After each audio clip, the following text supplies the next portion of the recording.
Dear students, philosophy and logic চ্যানেলে তোমাদের স্বাগত। আজকে এই ভিডিওতে আছে ইন্দ্রজিৎ পাবলিকেশন অর্থাৎ মধুসূদন মণ্ডলের লেখা উচ্চ মাধ্যমিক দর্শন বইয়ের সেমিস্টার 1-এর যে তৃতীয় চ্যাপ্টার, থার্ড চ্যাপ্টার অর্থাৎ জ্ঞান লাভের 6টি পদ্ধতি ও প্রমাণ সম্পর্কে ভারতীয় তত্ত্বসমূহ, তার অনুশীলনের উত্তর। তোমরা একটু দেখে নাও। ভারতীয় দর্শনের প্রমা কি? যথার্থ জ্ঞান। ভারতীয় দর্শনের যথার্থ অনুভবকে বলা হয় প্রমা। প্রমাণ বলতে বোঝায় প্রমাণকরণ। যথার্থ জ্ঞান লাভ করার পদ্ধতিকে বলা হয় প্রমাণ। প্রমা হচ্ছে অযথার্থ জ্ঞান। অপ্রমা কয় প্রকার? 3 প্রকার। প্রমেয় বলতে কি বোঝায়? প্রমার বিষয়। ভারতীয় দর্শনের জ্ঞেয় বিষয় হচ্ছে প্রমেয়। প্রমাতা হচ্ছে জ্ঞানের কর্তা। যথার্থ জ্ঞানের করণকে বলা হয় প্রমাণ। জ্ঞানের ক্ষেত্রে যিনি জ্ঞাতা তাকে শাস্ত্রীয় ভাষায় বলা হয় প্রমাতা। ভারতীয় দর্শনের মূল প্রমাণের সংখ্যা কয়টি? 6টি। ভারতীয় দর্শনের জ্যেষ্ঠ প্রমাণ কয়টি? আচ্ছা, ভারতীয় দর্শনের মূল প্রমাণ বলছি, কিন্তু এটা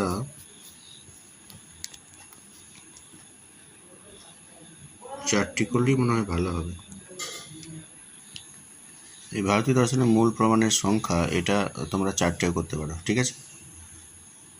4টি মানে সঠিক হবে। প্রত্যক্ষ অনুমান, শব্দ আর উপমান। ভারতীয় দর্শনে জ্যেষ্ঠ প্রমাণ বলা হয় কোন প্রমাণকে? প্রত্যক্ষ। জ্ঞাত সত্য থেকে অজ্ঞাত সত্য উপনীত হওয়ার প্রক্রিয়াকে বলে অনুমান। অনুমান লব্ধ জ্ঞানকে বলা হয় অনুমিতি। অনুমান গঠনের জন্য কয়টি পদের প্রয়োজন হয়? 3টি। যে অধিকরণের সাধ্য আছে কি না এরূপ সংশয় থাকে তাকে বলে পক্ষ। অনুমানের সাহায্যে যাকে প্রমাণ করতে চাওয়া হয় তাকে বলে সাধ্য। যার সাহায্যে অনুমান ক্রিয়া সম্পন্ন হয় তাকে বলে ব্যাপ্তি।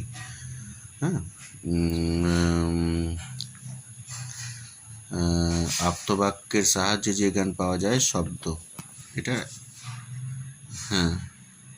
শব্দবোধের করণ হলো শব্দ প্রমাণ। আগম অর্থে বলা হয়, বোঝানো হয় শব্দকে। সাদৃশ্য জ্ঞানের ভিত্তিতে যে জ্ঞান গড়ে ওঠে তা হলো উপমিতি। গো সদৃশ্য গবয় এরূপ বাক্যকে বলা হয় উপমিতি। উপমিতির করণকে বলা হয় উপমান।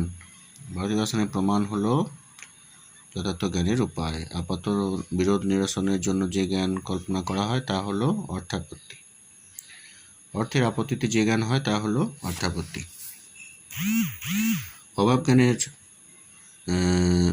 পদার্থে জ্ঞান লাভের জন্য কোন প্রমাণ স্বীকৃত? অনুপলব্ধি। অনুপলব্ধি প্রমাণ স্বীকার করেছেন ভাট্টমীমাংসা অদ্বৈত বেদান্তিগণ।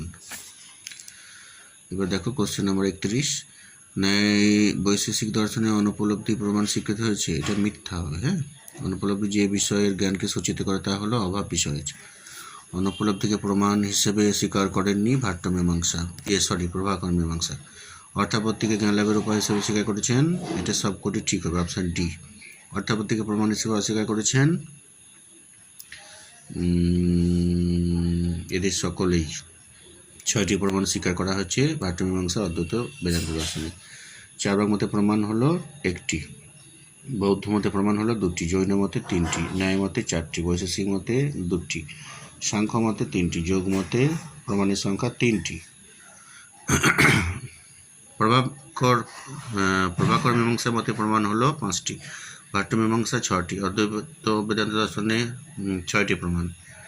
মীমাংসকদের কোন সম্প্রদায় অনুপলব্ধিকে প্রমাণ হিসেবে স্বীকার করেছেন? ভাট্ট সম্প্রদায়। মীমাংসা মতে অর্থাপত্তি হলো প্রমাণ। চার্বাক মতে শব্দ হলো প্রমাণ নয়। বৈশেষিক মতে প্রমাণ হলো 2টি। ভারতীয় দর্শনিক যথার্থ জ্ঞান লাভের প্রণালীকে বলে ড্যাশ, এটা কি হবে? প্রমাণ। অনুপলব্ধি প্রমাণ স্বীকার করেছেন ড্যাশ সম্প্রদায়, এটা হবে ভাট্টমীমাংসা। অদ্বৈত বেদান্ত দর্শনে 6টি হবে। তারপর দেখো 5 নম্বরটা, অভাবের জ্ঞান লাভের জন্য অনুপলব্ধি।